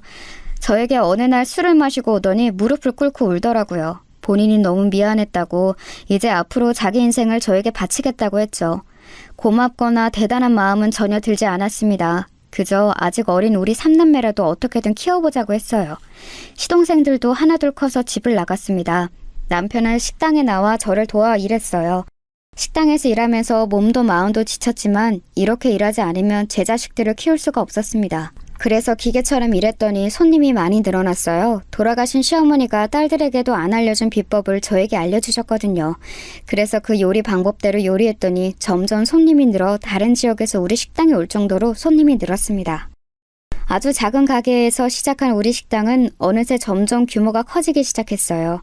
나중에는 2층짜리로 가게를 확장했는데 이게 꿈인가 생시인가 싶었습니다. 그러면서 직원들도 많이 고용했어요. 돈도 많이 생겼는데 덕분에 우리 아이들이 하고 싶은 것도 시켜줄 수 있었습니다. 아이들이 어릴 때는 남편 때문에 너무 힘들게 살았지만 첫째가 고등학교에 입학하면서는 부족함 없이 넉넉하게 키워주었어요. 특히 첫째는 운동을 했었는데 사실 운동이 돈이 굉장히 많이 들어요. 코치 비용도 그렇고 연습 비용과 장비까지 많은 돈이 들어갑니다. 첫째는 야구를 좋아해서 야구 선수가 되고 싶다고 했어요. 그래서 제가 식당에서 일하며 번 돈으로 지원을 아주 많이 해주었습니다. 본인이 저렇게 하고 싶은 일이 명확하니까 저는 오히려 좋았어요. 지원을 해준 것에 비해 사실 첫째는 이렇다 할 성과를 전혀 내지 못했습니다. 그저 겉으로 보이는 훈련만 몇 번 참여하고 여자를 만나러 다녔어요. 운동한다고 들어간 돈이 적지 않았는데 용돈도 많이 가져갔거든요. 그 돈으로 여자친구들과 놀러 다니는 것을 제가 한두 번 본 게 아니랍니다. 사실 둘째와 셋째는 제가 낳았지만 아주 기특하거든요. 특히 셋째는 공부를 잘해서 장학금을 받으며 학교에 다닐 정도였습니다. 남들은 보통 첫째가 제일 잘났다는데 우리 집은 정확히 반대였어요. 첫째는 사실 사고도 많이 치고 돌아다녔습니다. 운동한다는 이유로 싸움도 많이 했어요.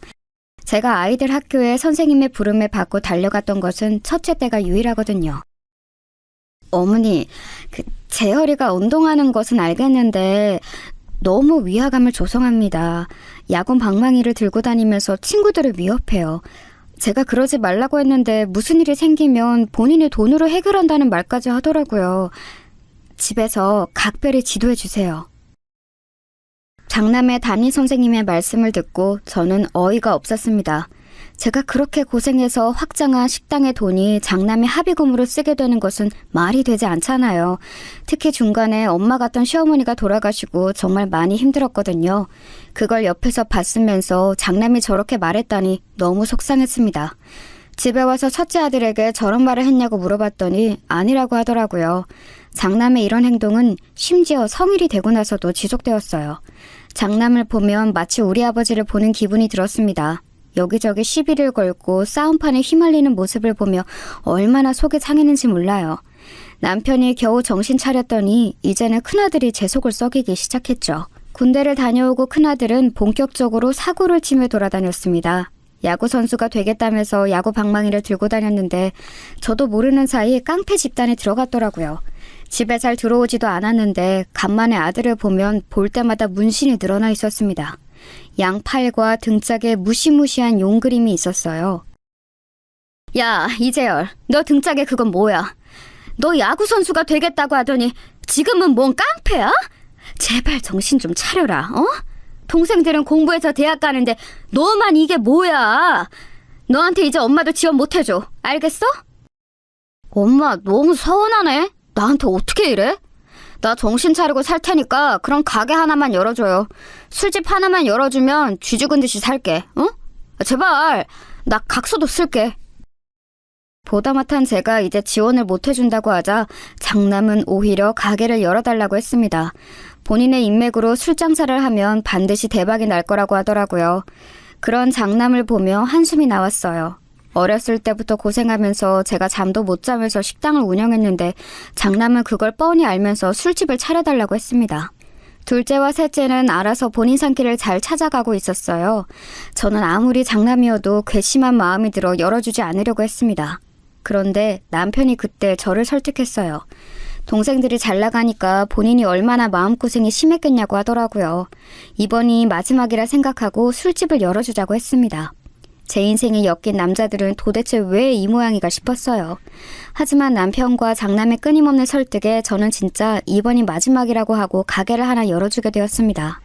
그리고 이 결정은 아직도 후회하고 있어요. 첫째 아들은 제가 술집을 열어주자 아주 좋아했습니다. 그러면서 본인 친구들을 초대해서 매일 술파티를 하기 시작했어요. 같은 동네라 지나가며 보면 매일 술에 취해 있었습니다. 그래도 본인을 믿어달라고 큰 소리를 워낙 친 상태라 믿고 기다렸어요. 그런데 첫째는 장사할 깜냥이 없었습니다. 일단 제일 문제인 것은 장남의 태도였어요. 운동하던 습관이 남아있어 허세가 가득했습니다. 그래서 마치 군대처럼 직원들을 대했어요. 또 본인의 기분이 나쁘면 그게 다 티가 나는 사람이었습니다. 심지어 손님하고 싸워서 경찰까지 출동하는 사태가 일어났어요. 오죽하면 우리 식당의 단골 손님이 아들 술집 왜 저러냐고 할 정도였어요. 장사하는 분들은 아실 텐데 사실 맛은 거기서 거기고 서비스가 참 많은 것을 차지하거든요. 특히나 한국 사회에서는 친절하면 반은 먹고 들어간다고 할 정도랍니다. 그런데 아들은 손님에게 친절하게 대하지를 않고 오히려 본인의 기분이 나쁘면 위협해서 경찰까지 출동하게 만들었어요. 예, 재열아. 엄마가 말하는 거 기분 나쁘게 듣지 말고, 응? 내가 장사를 몇 년을 했는지 알지? 일단 친절하게 웃으면서 대하면 손님들도 그거 알고 다시 찾아준단 말이야. 그러니까 네 기분 상했다고 너무 그렇게 대하지 마. 아우, 내가 알아서 한다고요. 엄마는 도대체 왜 나한테만 뭐라 그래? 내가 지금 엄마 도움받아서 가게 차렸다고 엄마 마음대로 내 가게를 조종하려고 하는 거야? 여기는 내가 사장이니까 내가 알아서 하겠다고 하잖아. 노파심의 엄마 마음으로 최대한 좋게 말하려고 해도 장남은 기분 나쁘게 반응했어요. 심지어 장남이 조폭 집단에 들어가서 그 조폭들이 가게에 오니까 손님들은 무섭다고 오지 않았습니다. 조폭들끼리 술집에서 노는 모습을 보면 일반인들은 당연히 무서움을 느끼잖아요. 제가 그걸 말했더니 자기를 가만히 두라고 소리를 지르는 모습에 저는 아들이지만 정이 떨어졌어요. 그러다 장남은 본인 가게에서 일하던 21살짜리 여자 직원과 결혼식을 올리기도 전에 아기를 가지게 되었습니다. 저는 처음에 장남이 무슨 어린 여자를 데려왔길래 무슨 일인가 했어요. 임신했다고 이 여자와 결혼한다는데 할 말이 없었습니다. 그 어린애는 머리도 노랗게 염색하고 딱 봐도 질이 좋지 않았어요. 친정 부모님도 안 계셔서 18살 때 가출했다고 하더라고요. 도대체 장남이 왜 저렇게 된 건지 저는 알 수가 없었습니다. 제가 비록 일하느라 바빠서 아이들에게 정성을 쏟지는 못했던 것은 맞아요. 하지만 우리 세대에는 다 그러고 살았고 똑같이 자랐는데 둘째와 셋째는 멀쩡했거든요. 저는 도저히 이해할 수가 없었습니다. 그래도 내 자식이 결혼한다고 하니 가만히 있을 수는 없더라고요. 가게 근처에 신혼집을 급하게 마련해 주었어요. 며느리는 혼수로 들고 온 것이 아무것도 없었지만 일단 임신했으니 싫은 소리를 하기도 싫었습니다. 또 며느리를 보니 우리 시어머니 생각이 그렇게 나더라고요. 저한테 천사처럼 대해주셨던 시어머니를 생각하며 저도 며느리에게 잘해주려고 얼마나 노력했는지 모릅니다. 며느리는 임신해서 움직이기 힘들다고 집안일을 하나도 하지 않았어요. 그래서 제가 식당 일을 직원에게 맡기고 가서 대신 청소와 빨래를 해주기도 했습니다. 그렇게 하는데도 고맙다는 말을 전혀 들어본 적이 없어요. 출산한 며느리는 마치 상전처럼 굴었습니다. 어찌나 먹고 싶은 게 많은지 이것저것 요구하는 것도 많았어요. 저는 그래도 첫 손주니까 며느리가 그렇게 먹고 싶다고 하면 어떻게든 구해주었습니다. 그리고 저도 식당에서 시장으로 일하니까 바빠서 시집살이를 시킬 시간도 없었어요. 그래서 미안한 마음에 용돈도 자주 주었습니다. 그런데 장남 부부는 그런 용돈을 너무 당연하게 여겼어요. 어머님, 이제 우리 성현이 돌이잖아요. 먹는 양도 늘어났는데 용돈도 늘어나야 하는 거 아닌가요? 요즘 애아빠 가게가 잘 되는 것도 아니라 먹고 사는 게 너무 힘들어요. 어머님이 많이 도와주셔야 우리가 아무 탈 없이 살아요. 며느리는 제 얼굴을 보면 대놓고 돈을 요구했어요. 처음에는 그래도 장남이 결혼하고 남들과 싸워서 경찰서에 가지는 않아 그것만으로도 다행이라 많이 챙겨주었습니다. 그런데 저도 사람인지라 당연하게 제 돈을 자기들처럼 사용하는 모습에 서운하기 시작했어요. 제가 부잣집에서 태어난 것도 아니고 부잣집으로 시집온 것도 아니잖아요. 고생이란 고생은 다 하고 살았는데 그렇게 모은 돈을 아무 노력도 하지 않고 쓰는 것이 아니꾸었습니다. 아무리 부모 마음이 자식들에게 다 해주고 싶어도 이건 아니었어요. 저는 인간 대 인간으로 본인의 인생은 본인이 책임져야 한다고 생각합니다. 그런 점에서 둘째와 셋째는 아주 기특했어요. 공부로 장학생으로 들어가서 제가 따로 용돈을 주지 않아도 알아서 잘 먹고 잘 살았거든요. 반면 장남 부부는 어째 날이 갈수록 요구하는 조건이 늘어났습니다. 심지어 며느리는 아기를 키우는 게 힘들다고 어찌나 징징댔는지 몰라요. 이제 막 걷기 시작한 돌쟁이 손주를 우리 가게에 데려와서 맡기고 자기는 놀러 다녔습니다. 아우, 사장님, 내가 사장님 며느리니까 아무 말 안 하고 있었는데 저거는 너무 심하지 않아요? 사람이 양심이 어디 있는 거야? 큰애들도 보면 너무해요. 사장님이 그렇게 돈 들여서 가게 차려줬으면 고맙다고 해야지. 매번 와서 죽는 소리야. 내 팔자가 이런가 봐. 나도 큰애들만 보면 속이 갑갑해. 그래도 결혼하더니 적어도 패싸움은 안 하잖아. 쟤 야구한다고 지원해준 돈이 얼마인지 알아? 그 돈만 생각하면 내가 속이 터져. 실제로 큰아들은 야구는 무슨 술집이나 제대로 운영하길 바랐습니다. 제 바람과 달리 술집은 파리가 날릴 지경이었어요. 유명해져서 다른 지역에서 먹으러 오는 우리 식당과 달리 아들의 가게는 손님이 아예 없었습니다. 그도 그럴 것이 매번 본인 족보 친구들을 불러 술판을 벌이는데 누가 가고 싶겠어요. 어느새 장남 부부를 생각하면 저는 머리가 아팠습니다. 심지어 자꾸 손주를 식당에 맡기고 놀러 다니는 며느리는 어쩌다 손주가 다치니까 저에게 대놓고 불만을 표출했어요. 아기를 키워보신 분들은 아실 텐데 정말 몇 초 사이에 사라지고 사고치는 것이 아기잖아요. 안 그래도 식당에는 위험한 도구가 많아서 제가 불안했거든요. 며느리에게 아기를 맡기고 가지 말라고 해도 들은 척도 하지 않았습니다. 제가 봐주지 않으면 손주를 집에 방치하거나 장남 가게에 맡겨놓고 놀러 다녔어요. 차마 그래도 제 첫 손주를 조폭들 사이에서 술 마시는데 앉혀놓을 수는 없어 데리고 있었거든요. 그런데 언제 한 번은 손주가 식당에서 뛰어다니다가 넘어졌어요. 그러면서 얼굴에 큰 상처가 났습니다. 저도 당연히 너무 놀라서 그대로 아이를 업고 병원으로 달려갔어요. 응급처치를 하고 의사 말을 들었더니 다행히 평생 가는 상처는 아니라고 하더라고요. 아이들은 재생 능력이 좋아 금방 회복될 수 있으니 기다리라고 했죠. 그때 장남은 심지어 집에서 자고 있었습니다. 저녁에 며느리가 가게에 왔길래 낮에 있었던 일을 말해주었더니 그때부터 저에게 불같이 화를 내기 시작했어요. 어머니는 도대체 아이를 어떻게 봤길래 그러냐고 섭섭하다고 가게가 떠나가라 소리를 질렀답니다. 심지어 손님들이 다 쳐다보는데도 전혀 신경 쓰지 않았어요. 일단 가게니까 저도 미안하다고 달랬는데 그날 그게 얼마나 서운했는지 모릅니다. 저라고 우리 손주를 다치게 하고 싶지는 않았거든요. 가게에서 일하던 직원들도 며느리가 돌아버렸다고 저를 위로했습니다. 그런데 더 서운했던 것은 바로 장남의 태도였어요. 아, 엄마, 아기가 뛰어다니면 안 다치게 엄마가 노력해야지. 이러면 어떡해? 아내가 집에 와서 밤에 잠도 못 자고 계속 울었어. 나는 엄마가 잘 봐줄 거라 생각했는데 서운하네. 일부러 이러는 거야? 뭐? 넌 무슨 말을 그렇게 하니? 내가 식당 운영하면서 안 그래도 바빠 죽겠는데 네 자식 돌보느라 얼마나 고생인지 알아? 네 아빠는 손주 데리고 놀다가 발목이 삐었어. 그것도 모르고 너희가 만든 자식을 돌보지도 않잖아. 엄마가 아예 안 봐주면 우리는 어떻게 살라고 그러는 거야? 그럼 내 가게는 어떡해? 술집에 아기를 데리고 장사하면 엄마가 그것도 싫다며. 내가 이래도 싫고 저래도 싫고 엄마는 나한테 왜 그래? 아이고 인간아, 정신 좀 차려라. 너희 동생들은 멀쩡하게 공부하고 사회생활하고 결혼해서 사는데 너는 왜 이 모양이야?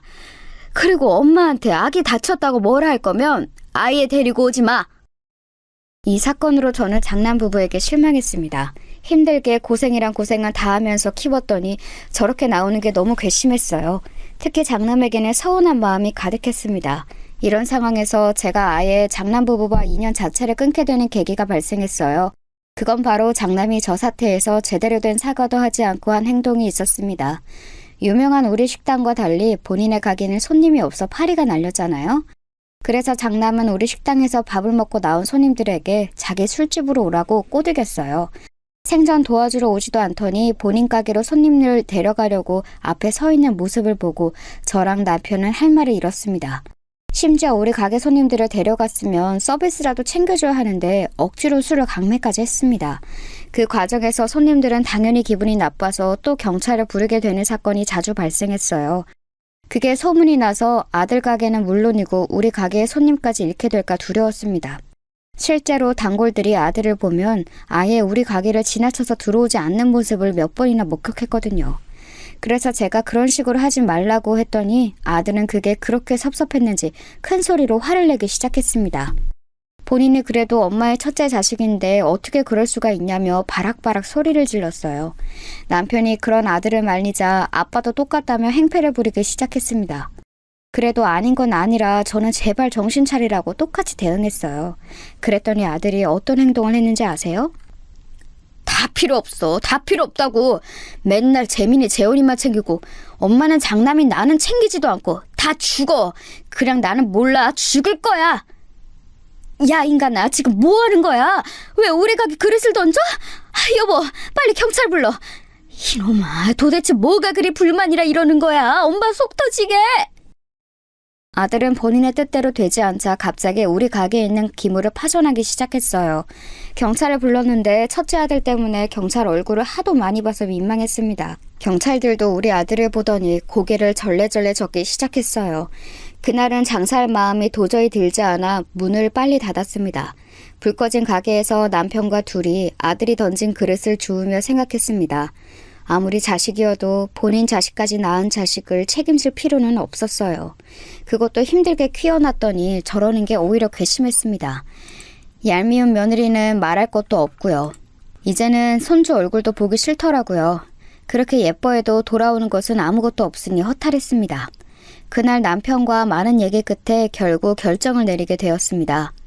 사실 아들 가게의 부동산 이름은 저로 되어 있었어요. 제가 모든 돈을 냈으니 당연한 결과였죠. 아침이 되자 바로 부동산에 가서 가게를 내놓았습니다. 그 소식을 듣고 아들은 당연히 우리 가게로 찾아왔어요. 또 바락바락 성질을 내며 엄마가 어떻게 자기한테 그러냐고 드러눕기 시작했습니다. 하지만 눈 하나 깜짝하지 않았어요. 오히려 이제 네 인생은 네가 알아서 살라고 했습니다. 그랬더니 또 욕을 그렇게 하면서 이놈의 집구석 더럽고 치사해서 못 살겠다고 하더라고요. 그러더니 다시는 보지 말자고 하고 그대로 며느리와 손주를 데리고 사라졌습니다. 그렇게 홧김에 나간 장남은 약 2주 뒤에 다시 돌아왔어요. 갈 때는 평생 얼굴도 안 볼 것처럼 하더니 돈이 없고 능력이 없으니 어쩌겠어요. 장남은 그런데 태도가 하나도 바뀌지 않은 상태였습니다. 오히려 당당하게 돈을 달라고 하길래 저는 그런 장남의 얼굴을 쳐다보지도 않았어요. 그랬더니 역시나 또 위협적으로 행동을 하려고 하길래 제가 먼저 나섰습니다. 미친 사람처럼 소리를 마구 질렀어요. 나가라. 나는 이젠 너랑 며느리 얼굴이 꼴도 보기 싫어. 네 인생 망했다고 네 부모 인생까지 망하게 할래? 어? 내가 도대체 너한테 못해준 게 뭐야? 학생 때 운동하겠다고 해서 그걸 지원해줘. 능력도 없어 조폭 집단에 들어가서 술집 차려줘. 결혼한다고 저 불려지 같은 년 데려왔을 때 집 구해줘. 인간아, 양심이 있으면 내 눈앞에서 당장 꺼져. 그러면서 부엌에 가서 소금을 가져와서 뿌렸어요. 다른 사람들이 쳐다봐도 신경도 쓰이지 않았습니다.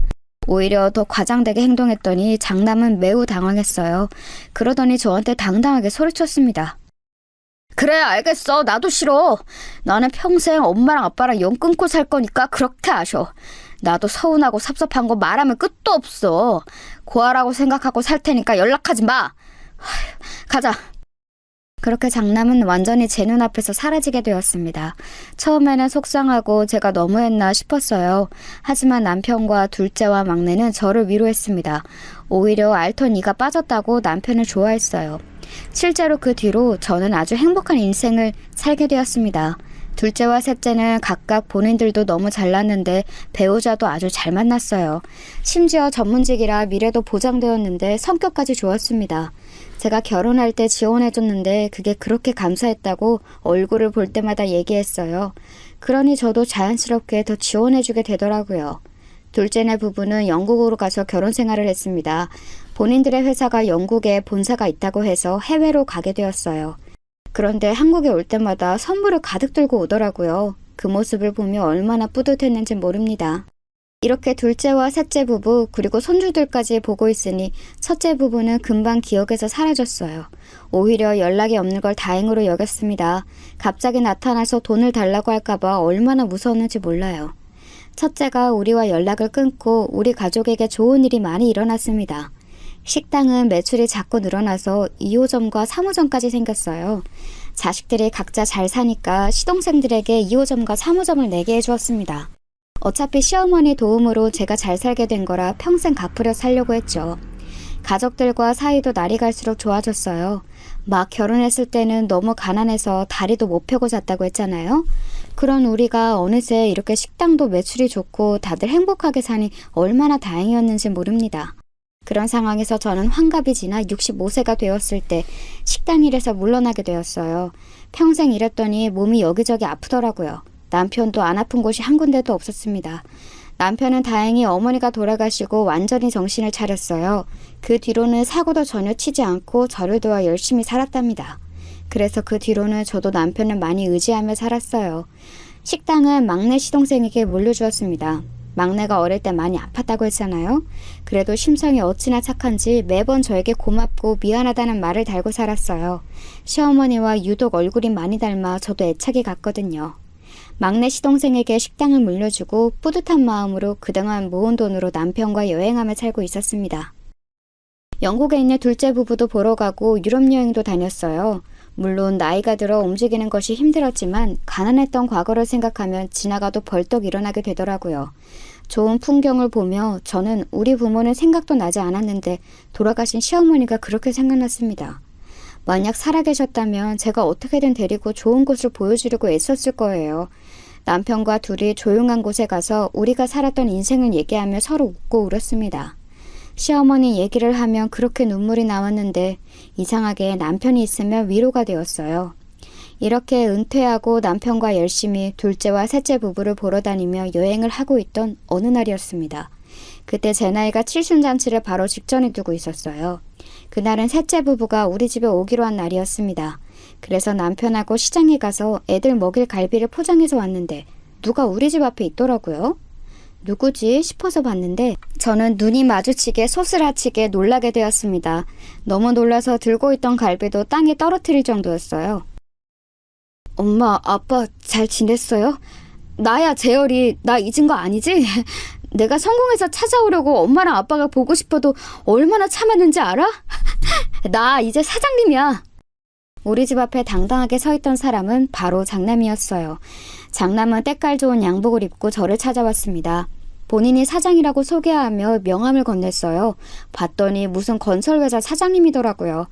아무리 미운 마음으로 끝이 났어도 자식 얼굴을 몇십 년 만에 보니 엄마 마음이라는 게 참 그렇더라고요. 미워도 자식이라고 얼마나 반갑던지 끌어안고 엉엉 울었습니다. 사실 장남 부부를 내치고 행복하게 살았어도 마음 한구석에는 늘 장남이 있었거든요. 어디서 무엇을 하고 사는지 알 수가 없었습니다. 그런데 이렇게 성공해서 저를 찾아오다니 너무 놀랐어요. 곧 셋째 부부가 집에 도착했고 눈물의 상봉이 이어졌습니다. 그동안 어떻게 살았냐고 했더니 무작정 공사장에 가서 일하기 시작했다고 하더라고요. 그러면서 차근차근 밑바닥부터 올라왔다고 했습니다. 이제는 완전히 정신 차렸다며 그동안 죄송했다고 비는 모습에 제 마음이 완전히 풀리게 되었어요. 그 뒤로 며느리와 손자도 데려왔는데 시간이 흘렀어도 얼굴이 똑같더라고요. 며느리도 사모님이 되어서 얼굴도 혈색이 아주 좋았습니다. 영국에 있는 둘째 부부에게도 이 사실을 알렸더니 너무 좋아했어요. 이런 와중에 장남은 저에게 칠순잔치를 하자고 하더라고요. 사실 나이가 드는 것은 너무 당연한 거라 생일이 그렇게 중요하게 생각되지 않았습니다. 그런데 장남이 너무 당연하게 잔치를 크게 해야 한다고 했어요. 그러면서 본인 거래처도 많으니까 최대한 큰 곳으로 잡자고 하더라고요. 본인이 다 주도하겠다고 당당하게 말하며 실제로 영국에 있는 둘째 부부도 부르고 시동생들도 다 불렀습니다. 온 가족이 모이니 생각보다 많이 북적거렸어요. 사람을 불러 노래도 부르고 음식도 맛있는 것을 잔뜩 먹었습니다. 저도 자식들이 한자리에 모이니 얼마나 좋았는지 몰라요. 그런데 사실 이날은 제 인생 최악의 날이랍니다. 제 사연의 핵심인 사건도 이날 일어났어요. 여러분, 사람은 안 바뀐다는 말 아시죠? 저는 이 말이 무슨 뜻인지 이날 알게 되었어요. 그것도 제 아들한테 이런 말을 하게 될 줄은 전혀 몰랐습니다. 칠순잔치를 성대하게 치르고 아주 배부르게 음식까지 먹고 기분이 좋은 상태였어요. 나머지 식구들은 집으로 갔고 우리는 우리 집에 가서 쉬려고 했습니다. 그런데 갑자기 화장실이 너무 가고 싶었어요. 그래서 화장실에 가는데 우리가 먹었던 연회장에 불이 켜져 있더라고요. 분명히 불을 끄고 나왔는데 이상하다 싶었어요. 더 놀랐던 것은 그 안에서 며느리의 목소리가 들렸다는 점이었습니다. 분명히 며느리가 급한 일이 있다고 시계 끝나자마자 바로 나갔거든요. 나간 며느리가 왜 연회장 안에 있는지 궁금해서 다가갔더니 저는 믿을 수 없는 대화를 바로 앞에서 듣게 되었어요. 여보, 돈 위조 지폐로 바꾼 거 맞지? 아우, 심장 떨려 죽는 줄 알았어. 축의금 얼마 들어왔어? 우리 생각보다 많이 들어왔어? 빨리 그거 가지고 튀자. 곧 있으면 사채업자들이 우리 찾아올 거야. 내 예상보다 금액이 많아. 아까 위조 지폐로 바꾸는데 누가 볼까 얼마나 무섭던지. 빨리 저 노인네 버리고 이제 튀자. 당신 아까 집에 가서 금덩어리 가져온 거 맞지? 그건 차에 있어? 일단 튀고 엄마가 나 돈 준다고 했으니까 그것만 받고 완전하게 잠수 타자. 글쎄, 장남 부부가 축의금을 바꿔치기 한 거였어요. 심지어 며느리가 중간에 우리 집에 가서 금을 챙겼다는 것까지 듣고 저는 피가 식는 기분이 들었습니다. 대화를 들어보니 장남은 건설회사 사장님이 전혀 아니었어요. 오히려 빚을 억대로 낸 상태였습니다. 그런 기가 막힌 대화를 듣는 도중 제가 내려오지 않으니 식구들이 연회장으로 올라왔어요. 장남 부부가 문을 열고 나오니 우리가 다 그 인간들을 쳐다보고 있었습니다. 장남과 며느리는 심하게 당황한 눈치였어요. 그러더니 돈을 들고 도망가기 시작했습니다. 그런 장남을 둘째와 셋째가 나서서 잡았어요. 야, 이것들아, 너희가 그러고도 인간이야? 사람이 안 바뀐다고 하는데 역시나 그럴 줄 알았어. 뭐 사장님? 사장님은 무슨, 너희 사채업자가 찾아온다고 했지? 그래서 재열이 너는 얼마 전에 나한테 돈을 빌려간 거였어? 됐다, 어림도 없어. 사실 얼마 전에 장남이 저에게 은밀하게 부탁했던 것도 있었어요. 사업 자금이 필요하다고 2억을 달라고 했었거든요. 그래서 저는 가지고 있는 아파트를 하나 팔아서 주려고 했었습니다. 그걸 장남에게 다 말했고 서류 정리만 남은 상태였어요. 그것도 모자라서 제 칠순잔치에 돈까지 가져가려고 하다니 너무 기가 막혔어요. 당연히 2억은 없던 일로 되었고 장남 부부에게 제 축의금도 가져왔습니다. 며느리의 차로가니 정말 금덩어리가 몇 개는 있더라고요. 그 모습을 보고 남편이 무척이나 화를 내며 다시는 우리를 찾아오지 말라고 했습니다. 그러면서 저는 더 기막힌 얘기를 들었어요. 엄마 몰래 나한테 돈 달라고 사정해서 내가 1억을 마련했더니 다 이런 속셈이었어? 어림도 없다. 그렇게 부모가 돈으로 보여? 빌려주기로 했던 거 다 취소야. 내가 이럴 줄 알고 아직 도장을 안 찍었어. 알고 봤더니 남편에게도 장남은 돈을 빌렸더라고요. 오랜만에 나타난 이유는 바로 본인의 빚을 탕감하려고 했던 거였습니다. 장남과 며느리는 이렇게 완전히 우리 가족에게 버림받게 되었어요. 둘째에게 듣기로는 사채업자에게 쫓기고 있다는데 제 알바가 아닙니다. 여기까지가 제가 준비한 사연인데 재밌게 들으셨나요? 이 사건이 일어나고 한동안 너무 힘들었는데 지금은 완전히 괜찮아졌어요. 이제는 편안한 상태가 되었답니다. 제 사연 들어주셔서 감사합니다. 남편과 둘째, 셋째 부부와 저는 남은 인생 행복하게 살도록 할게요.